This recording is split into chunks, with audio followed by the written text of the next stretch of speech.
दोस्तों आज की इस वीडियो में आपका स्वागत है। आज का वीडियो आप सभी के लिए बहुत ही खास होने वाला है, क्योंकि आज की इस वीडियो में आपको बीए फर्स्ट ईयर के फर्स्ट सेमेस्टर में आपका जो सब्जेक्ट है साइकोलॉजी यानी कि मनोविज्ञान, उसके अंदर एग्जाम में कौन कौन से क्वेश्चन आने वाले हैं, इस वीडियो के अंदर मैं आपको एग्जाम में आने वाली क्वेश्चन के बारे में बताऊँगा। तो आप इस वीडियो को ध्यान से देखिएगा ताकि एग्जाम में आने वाली क्वेश्चन के बारे में आपको पता चल सके।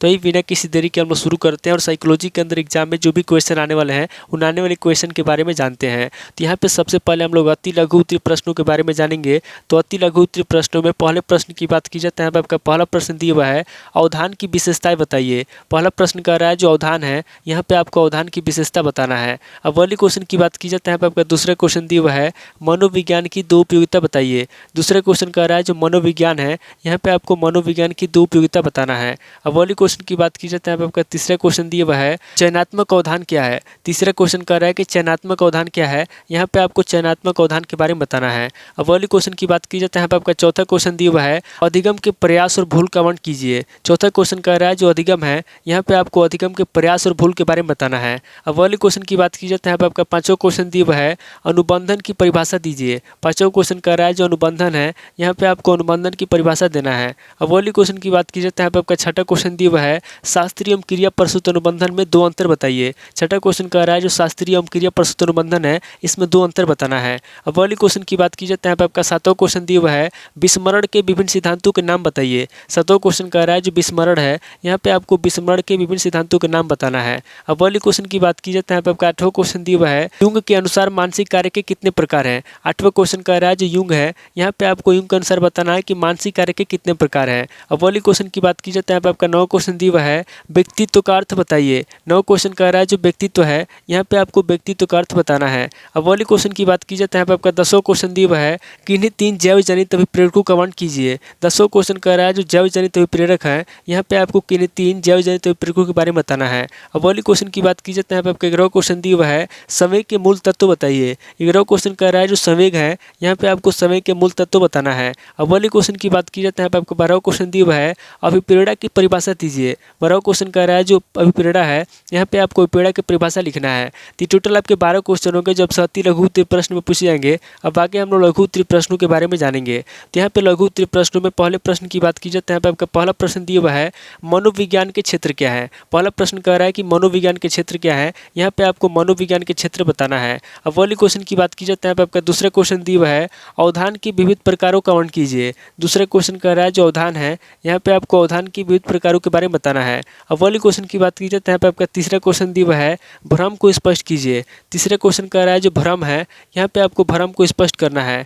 अब अगले क्वेश्चन की बात की जाती है। आपका चौथा क्वेश्चन दिया हुआ है, अधिगम को परिभाषित कीजिए। चौथा क्वेश्चन कह रहा है जो अधिगम है, यहाँ पे आपको अधिगम को परिभाषित करना है, यानी कि अधिगम की परिभाषा लिखना है। अब अगले क्वेश्चन की बात की जाती है। यहाँ पे आपका पांचवा क्वेश्चन दिया हुआ है, अंतर्दृष्टि या सूझ के सिद्धांत की व्याख्या कीजिए। चौथा क्वेश्चन कह रहा है जो अंतर्दृष्टि है या जो सूझ है, यहाँ पे आपको अंतर्दृष्टि या सूझ के सिद्धांत के बारे में बताना है। अब अगले क्वेश्चन की बात की जाती है। यहाँ पे आपका पांचवा क्वेश्चन दिया हुआ है, विस्मरण के कारकों की विवेचना कीजिए। पांचवा क्वेश्चन कह रहा है जो विस्मरण है, यहाँ पे आपको विस्मरण के कारकों की विवेचना करना है। अब अगले क्वेश्चन की बात की जाती है। यहाँ पे आपका छठा क्वेश्चन दिया हुआ है, समूह कारक सिद्धांत क्या है। छठा क्वेश्चन कह रहा है जो समूह कारक सिद्धांत है, यहाँ पे आपको समूह कारक सिद्धांत के बारे में बताना है। अब अगले क्वेश्चन की बात की जाती है। यहाँ पे आपका सातवां क्वेश्चन दिया हुआ है, सामूहिक बुद्धि परीक्षण को स्पष्ट कीजिए। सातवां क्वेश्चन कह रहा है जो सामूहिक बुद्धि परीक्षण है, यहाँ पे आपको सामूहिक बुद्धि परीक्षण को स्पष्ट करना है, यानी कि सामूहिक बुद्धि परीक्षण के बारे में आपको बताना है कि क्या होता है।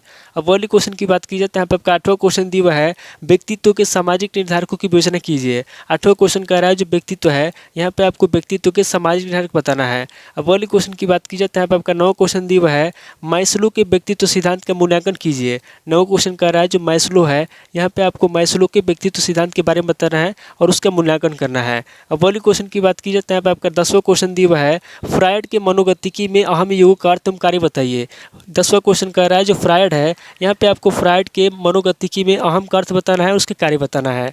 अब अगले क्वेश्चन की बात की जाती है। यहाँ पे आपका 11वां क्वेश्चन दिया हुआ है, संवेग की विशेषता स्पष्ट कीजिए। 11वां क्वेश्चन कह रहा है जो संवेग है, यहाँ पे आपको संवेग की विशेषता स्पष्ट करना है। अब अगले क्वेश्चन की बात की जाती है। यहाँ पे आपका 12वां क्वेश्चन दिया हुआ है, कैनन बार्ड के संवेग सिद्धांत की विवेचना कीजिए। 12वां क्वेश्चन कह रहा है जो कैनन बार्ड है, यहाँ पे आपको कैनन बार्ड के संवेग सिद्धांत के बारे में बताना है।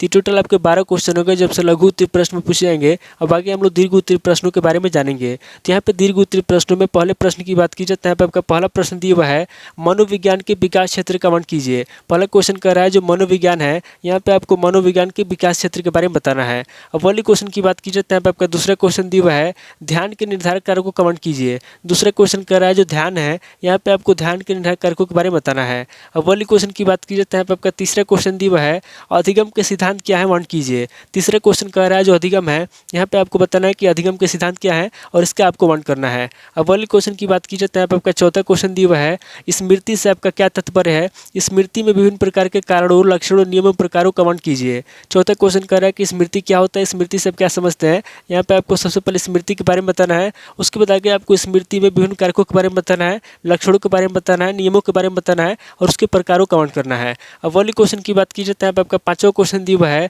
विस्मरण के विभिन्न सिद्धांतों की व्याख्या कीजिए। पांचवा क्वेश्चन कह रहा है जो विस्मरण है, यहाँ पे आपको विस्मरण के विभिन्न सिद्धांतों के बारे में बताना है। अब वाली क्वेश्चन की बात की जाए तो यहाँ पे आपका छठा क्वेश्चन दिया हुआ है, बुद्धि में बहुकारक सिद्धांत का वर्णन कीजिए। छठा क्वेश्चन कह रहा है जो बुद्धि है, यहाँ पे आपको बुद्धि में बहुकारक सिद्धांत के बारे में बताना है। अब वाली क्वेश्चन की बात की जाए तो यहाँ पे आपका सातवां क्वेश्चन दिया हुआ है, बुद्धि परीक्षण को वर्गीकृत कीजिए। सातवां क्वेश्चन कह रहा है जो बुद्धि परीक्षण है, यहाँ पे आपको बुद्धि परीक्षण को वर्गीकृत करना है, यानी कि कई वर्गों में बांटना है। अब वाली क्वेश्चन की बात की जाए तो यहाँ पे आपका आठवां क्वेश्चन दिया हुआ है, व्यक्तित्व के स्वरूप एवं उसके निर्धारकों की व्याख्या कीजिए। आठवां क्वेश्चन कह रहा है जो व्यक्तित्व है, यहाँ पे आपको सबसे पहले व्यक्तित्व के स्वरूप के बारे में बताना है, उसके बाद आगे आपको उसके निर्धारकों की व्याख्या करना है। अब वाले क्वेश्चन की बात की जाए तो यहाँ पे आपका 9 क्वेश्चन दिया हुआ है, व्यक्तित्व को प्रभावित करने वाले कारकों का विश्लेषण कीजिए। 9 क्वेश्चन कह रहा है जो व्यक्तित्व है, यहाँ पे आपको व्यक्तित्व को प्रभावित करने वाले कारकों के बारे में बताना है। अब वाले क्वेश्चन की बात की जाए तो यहाँ पे आपका 10वां क्वेश्चन दिया हुआ है, व्यक्तित्व के शील गुणों का संक्षिप्त वर्णन कीजिए।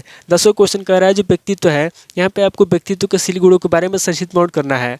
अब वाली क्वेश्चन की बात की जाए तो यहाँ पे आपका 11वां क्वेश्चन दिया हुआ है, अभिप्रेरणा पर संक्षिप्त टिप्पणी लिखिए। 11वां क्वेश्चन कह रहा है जो अभिप्रेरणा है, यहाँ पे आपको अभिप्रेरणा पर संक्षिप्त टिप्पणी लिखना है। अब वाली क्वेश्चन की बात की जाए तो यहाँ पे आपका 12वां क्वेश्चन दिया हुआ है, सामाजिक अभिप्रेरकों के प्रकारों का वर्णन कीजिए। 12वां क्वेश्चन कह रहा है जो सामाजिक अभिप्रेरक है, यहाँ पे आपको सामाजिक अभिप्रेरक के प्रकारों के बारे में बताना है।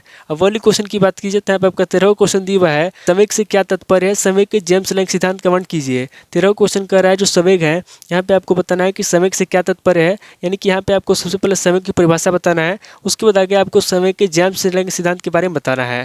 तो टोटल आपके 13 क्वेश्चन हो गए। जब से दीर्घ उत्तरीय प्रश्न में पूछे जाएंगे तो इस वीडियो के अंदर मैंने आपको अति लघु उत्तरीय प्रश्न, लघु उत्तरीय प्रश्न, दीर्घ उत्तरीय प्रश्न, तीनों तरह के प्रश्नों के बारे में बता दिया। सो आप इन तीनों तरह के प्रश्नों को नोट कर लीजिए और किसी किताब से सीरीज से मिलाकर के याद कर लीजिए। तो दोस्तों आज इस वीडियो को मैं ही पे स्किप करता हूँ, मिलता हूँ आपसे नेक्स्ट वीडियो में। अगर आपको वीडियो अच्छा लगा तो वीडियो को लाइक कीजिए, शेयर कीजिए और कमेंट करके बताइए कि आपको नेक्स्ट वीडियो किस टॉपिक के ऊपर चाहिए। थैंक यू दोस्तों।